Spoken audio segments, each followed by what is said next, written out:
नमस्कार दोस्तों, हाल ही में एक और नफरती प्रोपेगेंडा फिल्म मार्केट में आई थी। नहीं, मैं अभी वाली की बात नहीं कर रहा, मैं इससे पिछली वाली की बात कर रहा हूँ, केरला स्टोरी 2। इसमें वही घिसा पिटा नैरेटिव था, हर मुस्लिम को विलन दिखा दो और हर हिंदू लड़की को बेवकूफ भेड़ की तरह दिखाओ। लेकिन एक सीन बड़ा खास था जो बड़ा वायरल भी हुआ। फिल्म के ट्रेलर में एक हिंदू लड़की को जबरदस्ती बीफ खिलाते हुए दिखाया जाता है। इंटरेस्टिंगली कमेंट्स में भी यही डिस्कशन चल रही थी, किसी को परोटा के बिना बीफ देना क्राइम है। ये केरला स्टोरी नहीं, नॉर्थ इंडियन स्टोरी है। हमें परोटा बीफ कॉम्बो पसंद है। अब इमेजिन करो, 100 हिंदू लोग एक कमरे में बैठे हैं, उनमें से कितने मांस खाते होंगे? गेस करके बताओ।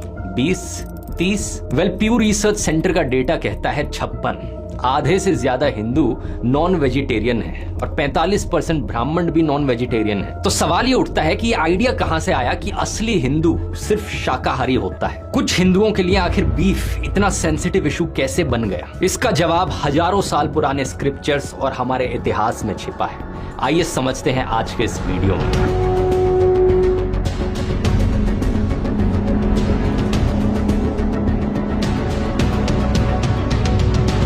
देश में आज के दिन करोड़ों हिंदू ऐसे हैं जो धार्मिक कारणों की वजह से मीट नहीं खाते, और ये स्क्रिप्चर्स के हिसाब से सही है। जैसे कि महाभारत में अनुशासन पर्व के चैप्टर 116 में युधिष्ठिर भीष्म से पूछते हैं, मांस खाने से क्या नुकसान होता है? इस पर भीष्म कहते हैं कि राजन, जो जीवन भर किसी भी प्राणी का मांस नहीं खाता वो स्वर्ग में श्रेष्ठ और विशाल स्थान पाता है। मांस खाने वाले कुंभीपाक नरक में पकाए जाते हैं। अहिंसा परम धर्म है, परम संयम है, परम दान और परम तपस्या है। अब ये सुनकर आपको लगेगा दोस्तों की बात क्लियर है, लेकिन रुको जरा। वही भीष्म उसी कॉन्वर्सेशन में थोड़ी देर बाद कुछ और भी कहते हैं। मनु को कोट करते हुए वो कहते हैं, जो मांस वेदों के नियमों के अनुसार मंत्रों द्वारा सैंक्टिफाई किया गया है, पितरों के लिए होने वाले अनुष्ठान में बना है, वो मांस शुद्ध है। मतलब एक ही कॉन्वर्सेशन में दोनों बातें कही जा रही हैं, और ये कॉन्ट्रडिक्शन सिर्फ भीष्म तक सीमित नहीं है। व्यास संहिता, जो हिंदू धर्म की एक प्रमुख टेक्स्ट है, उसमें साफ लिखा है कि ब्राह्मण को किसी भी ऐसे जानवर का मांस नहीं खाना चाहिए जो रिलीजियस सैक्रिफाइस के अलावा किसी दूसरे पर्पस से मारा गया हो, और जब वह किसी धार्मिक समारोह में पुजारी के रूप में कार्य कर रहा हो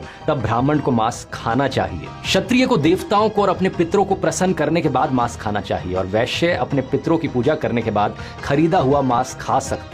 अब मनुस्मृति को देखो। मनुस्मृति के चैप्टर 5 वर्स 27 में कहा गया है कि आप मांस खा सकते हैं जिसे मंत्र से पवित्र किया गया हो, पानी से स्प्रिंकल किया गया हो। अब आप सोच रहे होंगे कि ठीक है, स्क्रिप्चर्स में थोड़े बहुत रेफरेंसेस मिल जाते हैं, लेकिन प्रैक्टिकली कौन खाता है? आज का जमाना अलग है, परंपराएं बदल चुकी हैं। ये बात डाइजेस्ट होनी काफी मुश्किल लगती है, लेकिन बात सच है। आज के समय में भी मांस खाना बहुत से ब्राह्मणों के कल्चर का हिस्सा है, और ये कोई छुपी हुई बात नहीं है। कोंकण क्षेत्र के